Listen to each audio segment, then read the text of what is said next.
If you got a bit lost in today's reading, in the midst of all the details about how the craftsmen built the tabernacle, make sure that you don't stop before you're finished. Make sure that you get to the end and read the last 5 verses of the reading.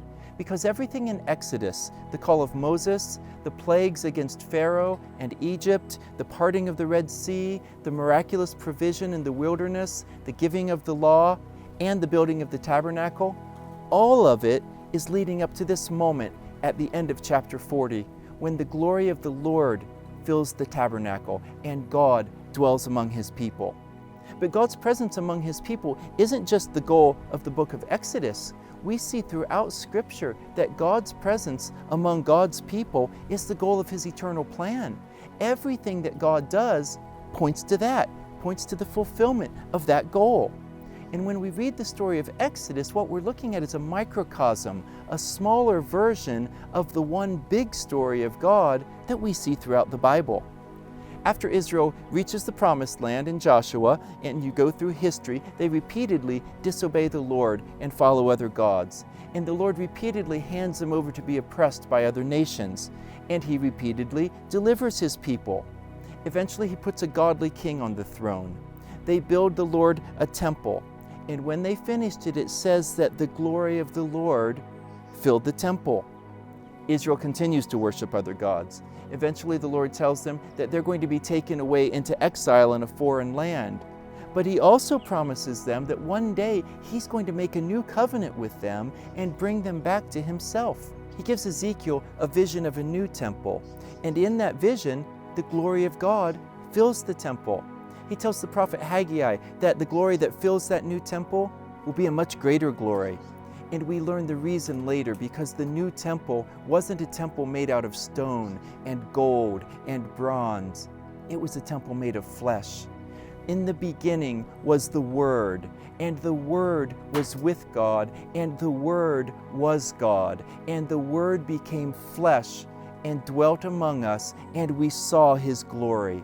And that word translated as flesh comes from the same word translated as tabernacle.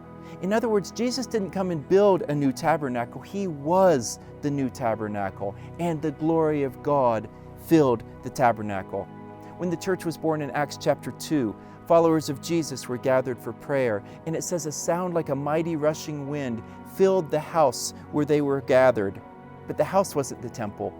The people were the temple, because it says tongues of fire appeared on each one of them, and they were filled with the Spirit of God. Does that sound familiar? The Lord delivers a people from bondage, this time bondage to sin. He brings them to Himself. He creates a temple and puts it in the midst of His people, and He fills that temple with His glory. That's exactly what the Apostle Paul said about the church in 2 Corinthians 3:16.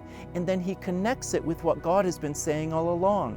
He says, we are the temple of the living God, just as God has said, I will dwell in them and walk among them, and they will be my people, and I will be their God. What we read today isn't just the story of Exodus. Throughout the Scriptures, it is clear that God's presence living among God's people is and has always been the story of God. And when we look at John's vision in Revelation of the new heavens and the new earth, we see that this is going to be the story of God throughout all of eternity. Revelation 21, it says that in the new heavens and new earth, there's not going to be a physical temple. There's no need, it says, for a temple, because the Lord Himself will be the temple. And then listen to what He says in verse 3. This is what everything else has been leading up to. And I heard a loud voice from the throne saying, Behold, the tabernacle of God is now among men, and He will dwell with them, and they will be His people, and He will be their God, and God Himself will be among them forever.